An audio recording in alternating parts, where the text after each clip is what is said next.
तो दोस्तों, श्रीलंका के खिलाफ खेले गए पहले ही टी20 मुकाबले में भारतीय टीम के गेंदबाजों के बाद बल्लेबाजों ने मचाई तबाही। जब भारतीय टीम के तेज गेंदबाज मुकेश कुमार ने हैट्रिक लेकर रचा इतिहास, तो वही भारतीय टीम के कप्तान सूर्या ने खेली तूफानी पारी, जहां सूर्य कुमार यादव ने मैदान पर आते ही चौके छक्कों की बारिश करते हुए श्रीलंका के गेंदबाजों के परखच्चे उड़ाकर रख दिए और लगभग हार चुके मुकाबले में अंतिम ओवर में पलटकर टीम इंडिया को दिलाई रोमांचक जीत। नमस्कार दोस्तों, स्वागत है आपके अपने खूबसूरत से क्रिकेट चैनल क्रिक अबूबू में। दोस्तों, इस वीडियो में हम आपको भारत और श्रीलंका के बीच खेले गए 3 टी20 मुकाबलों की सीरीज के पहले टी20 मुकाबले की पूरी रोमांचक हाईलाइट आपके सामने परोसने वाले हैं। लेकिन दोस्तों, वीडियो में आगे बढ़ने से पहले अगर आप भी सूर्य कुमार यादव को दुनिया का नंबर 1 टी20 बल्लेबाज मानते हैं तो इस वीडियो को एक लाइक और चैनल को सब्सक्राइब करना बिल्कुल भी ना भूलिए। दोस्तों, जैसा कि आप सभी जानते हैं कि सूर्य कुमार यादव की कप्तानी में भारतीय टीम 3 टी20 मुकाबलों की सीरीज खेलने के लिए श्रीलंका पहुंच चुकी है, जहां पर दोनों ही टीमों के बीच में 3 मुकाबले खेले जाने वाले हैं। और हाल ही में सीरीज का पहला टी20 मुकाबला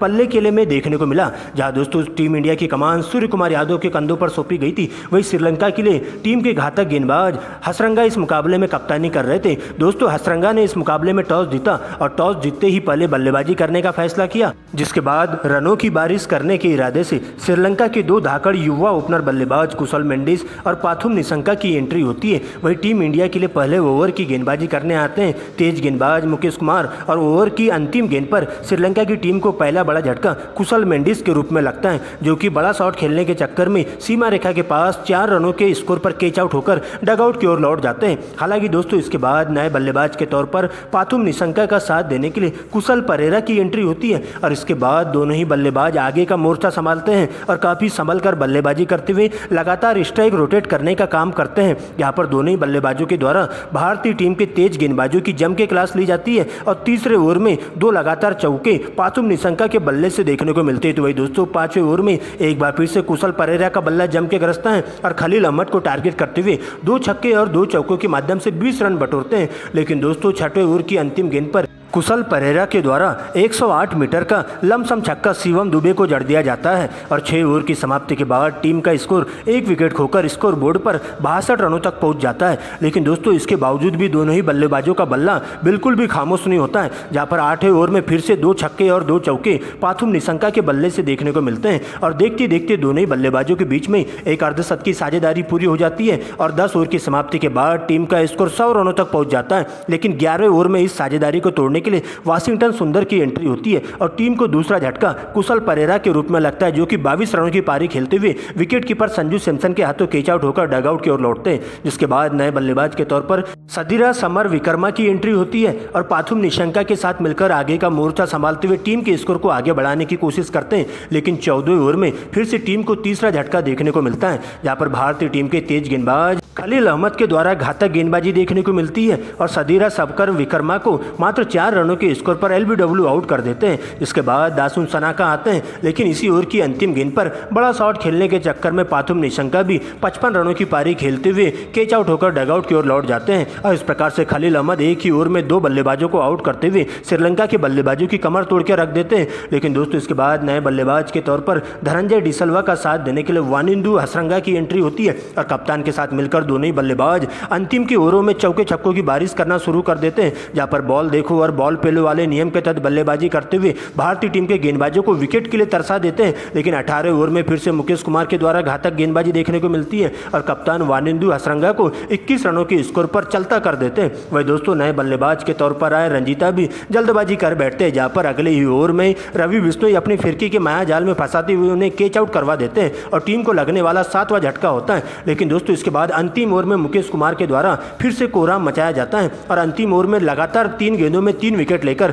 श्रीलंका के बल्लेबाजों की कमर तोड़ के रख देते हैं। हालांकि इसके बावजूद भी अंतिम विकेट के तौर पर आए पथिराना अंतिम 2 गेंदों पर 1 छक्का और 1 चौका लगाते हुए टीम के स्कोर को 190 रनों के पार पहुंचा देते हैं और श्रीलंका की टीम पूरे 20 ओवरों का खेल खेलते हुए 9 विकेट गंवाकर स्कोर बोर्ड पर 191 रन बना पाती है और भारतीय टीम को इस मुकाबले में जीत हासिल करने के लिए 192 रनों का विशाल टारगेट दे दिया जाता है, जहां पर टीम इंडिया की तरफ से सबसे ज्यादा विकेट मुकेश कुमार के खाते में जाते हैं। लेकिन दोस्तों, इसके बाद 192 192 रनों के लक्ष्य का पीछा करने टीम इंडिया के दो धुरंधर ओपनर बल्लेबाज शुभमन गिल और यशस्वी जायसवाल की एंट्री होती है, जिनके कंधों पर टीम इंडिया को एक ठोस शुरुआत देने की जिम्मेदारी सौंपी जाती है। वही दोस्तों श्रीलंका के लिए पहले ओवर की गेंदबाजी करने आते हैं श्रीलंका के अजीबोगरीब सबसे खतरनाक तेज तर्रार गेंदबाज मथीसा पथिराना, जहां पहले ही ओवर में उनका सामना होता है शुभमन गिल से और शुभमन गिल के द्वारा ओवर की तीसरी गेंद पर 100 मीटर का लमसम छक्का जड़ दिया जाता है, जबकि इसी ओवर की चौथी गेंद पर एक और कवर ड्राइव उनके बल्ले से देखने को मिलती है।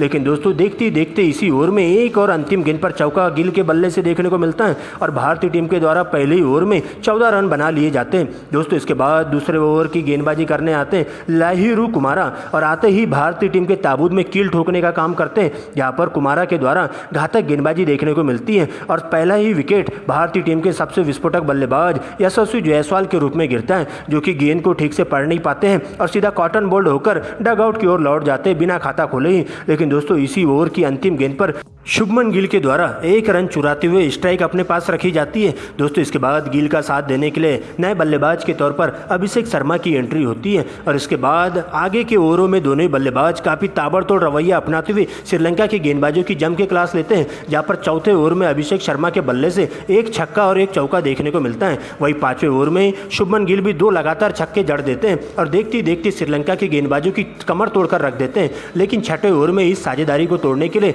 हसरंगा की एंट्री होती है और पहली ही गेंद पर अभिषेक शर्मा को 18 रनों के स्कोर पर कैच आउट करवा देते हैं। वही दोस्तों इसके बाद इसी ओवर की अंतिम गेंद पर शुभमन गिल के द्वारा भी एक खराब शॉट देखने को मिलता है, जहां पर अच्छी लय में दिखाई दे रहे शुभमन गिल बड़ा शॉट खेलने के चक्कर में पॉइंट की दिशा में 21 रनों के स्कोर पर कैच आउट होकर डगआउट की ओर लौट जाते हैं और इस प्रकार से एक ही ओवर में 2 विकेट गिरने से भारतीय टीम पूरी तरीके से बैकफुट पर आ जाती है और हसरंगा के द्वारा भारतीय बल्लेबाजों की कमर तोड़कर रख दी जाती है। लेकिन इसके बाद भारतीय टीम के कप्तान सूर्य कुमार यादव की एंट्री होती है, जहां पर सूर्य कुमार यादव के द्वारा इस दबाव को कम करने की कोशिश की जाती है। वही दूसरे छोर से उनका साथ देने के लिए ऋतुराज गायकवाड़ की एंट्री होती है, जहां पर पहले तो दोनों ही बल्लेबाज काफी संभल कर बल्लेबाजी करते हुए टीम इंडिया के स्कोर को आगे बढ़ाने की कोशिश करते हैं, जहां पर दोनों ही बल्लेबाजों के द्वारा लगातार अंतराल में सिंगल डबल के साथ चौके छक्के लगाए जाते हैं और 10 ओवर की समाप्ति के बाद भारतीय टीम का स्कोर 3 विकेट खोकर स्कोर बोर्ड पर 62 रनों पर रुका हुआ रहता है। लेकिन दोस्तों इसके बाद 11वें ओवर में जैसे ही संजू सैमसन की एंट्री होती है तो इसके बाद तो संजू सैमसन के द्वारा चौके छक्के लगाए जाते हैं,